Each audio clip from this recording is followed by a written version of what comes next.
What's going on, guys? I haven't done one of these in a while, so let's see how it goes. So there you go. I'm still 160. That was taken a few weeks ago. I measure it 3 times. Sometimes I do that just to make sure that that's the weight. This is the last exercise of a arm workout. This is a tricep extension, and that is the long head of the tricep. And I'm really trying to develop this head of the arm because it's gonna help me with my bench press. You'll see later on down the video that it's not the greatest. So I'm really trying to focus on my triceps so that it will help me out with the lockout. This is whenever I start squatting, I like to warm up. The video is sped up. Otherwise it was going to be too long of a video. So that's 185. Now I'm switching to 225. Again, these are just active warm-up and stretching. That's 225. Let's see.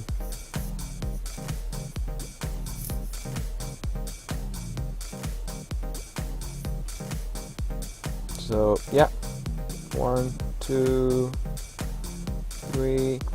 So the video is sped up, but when in reality I like to keep this reps control and make sure that I get a good stretch at the bottom.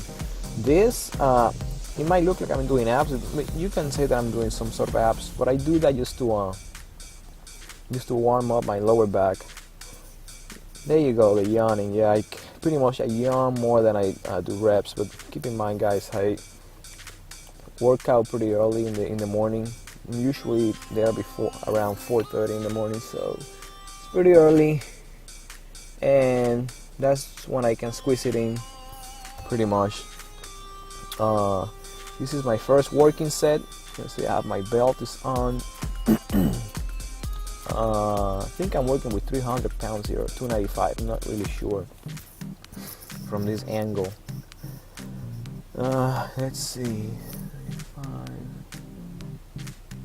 Yeah, this might even be 285. I'm not really sure, because it's around 285 and 300 for sure. So this, you can see that the safety bars are in the floor. I do that for 2 reasons. One is I like to get a good angle with the camera so I can show to you guys, and that I can review my form and how deep I'm going on the squat.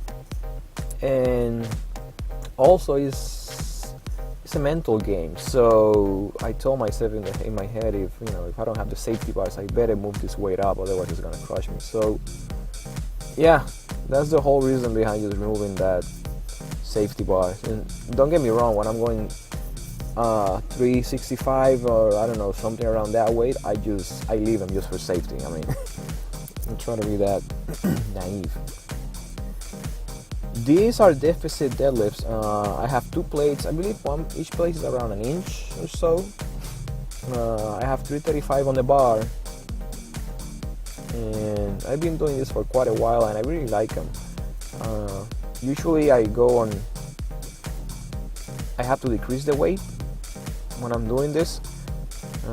Again, that's 335. It's not a lot of weight. But it helps with the carryover to the big lift. So it helps with when you're trying to pull the weight off the floor. You increase the range of motion, greater range of motion, more muscle. Accessory work and when to do so and how to know when to add it in. So with accessory work on the program, you can add it in being that you're a beginner, but as the weeks go on, kind of want to cut it out a little bit because you're going to be peaking. But when it comes to adding in leg extensions and shoulder work, do the leg extensions this is just a podcast that I was using on your bench days. So if you have programming. Not to that specific situation, but to the question of whether or not or when you should add accessory work with somebody who has specific. Now this is just testing my 1 rep max. I haven't bench pressed in months, guys, so the weight is super light. I'm trying to get comfortable with the bar and then with the bench also. I'm trying to find out where my hands should be placed. I have super long arms, and that allows me to grab the bar a little bit wider than usual. So this view, what I'm trying to do, even though it's a horrible view, what I'm trying to see is if my arms are at a 90-degree angle when the bar is touching my chest. So, and they're not. I can still grab the bar a little bit wider. The reason I grab it close is because I'm used to do a lot of close grip bench press for the triceps. So, excuse me. This is 185, and I'm still playing, trying to figure out my 1 rep max. I know I can do this for a couple of reps, but still wanted to try it again. I haven't benched in months, so for the past, I'm gonna say 13, even 20 weeks, what I've been doing is incline dumbbell presses. So, and that went pretty good. I mean, my form and my chest, especially my upper chest, developed from just focusing on that movement. So I was very happy with it. But now I'm at the point where I want to just focus on my bench press and bring the numbers up. There you can see how long my arms are. That was the previous set was 185. So this has to be either 195 or 205. Excuse me. Yeah, so you start to see a little bit of the bar the speed is not there. I think that on the next couple sets you're gonna see that the speed is, I mean, you can still get the rep, but it's not a smooth rep. So it's a lot of work that I need to do on this. Let's see. You see, I tried to keep my lower back arc and try to keep my butt on the bench. I drive in my feet.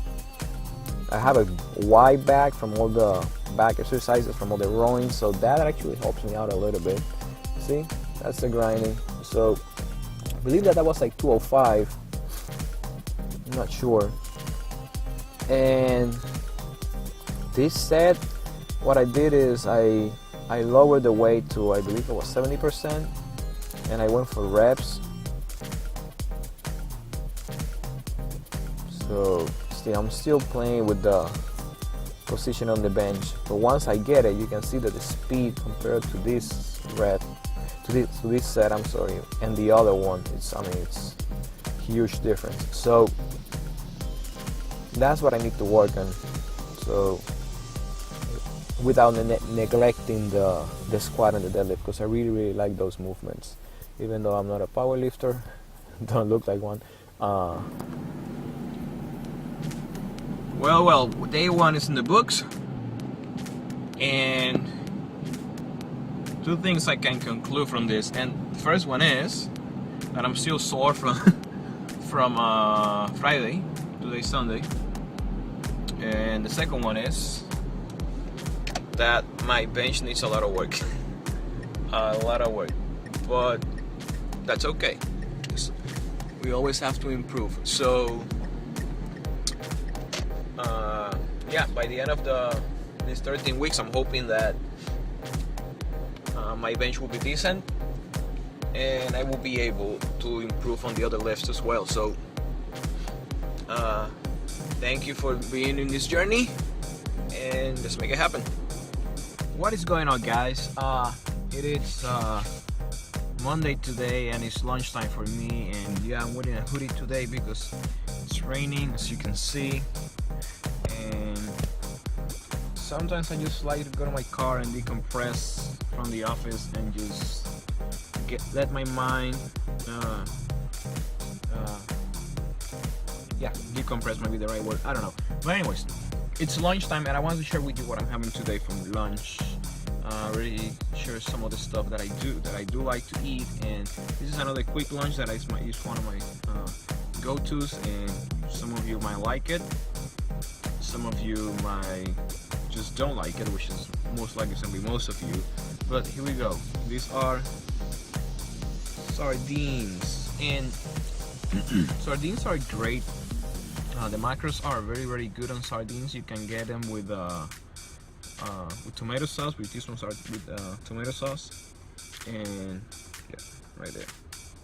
And you can get them without the tomato sauce. You can get them with hot sauce. It depends. So, well, anyways, these ones, the macros on this is 22 protein, 3.5 fat, and 4 carbs. And most of the carbs come from the sauce. So if you just eat like the sardines, I mean, it's almost no carbs. So if you're like a low carb diet and you don't like tuna, this is a great option for that.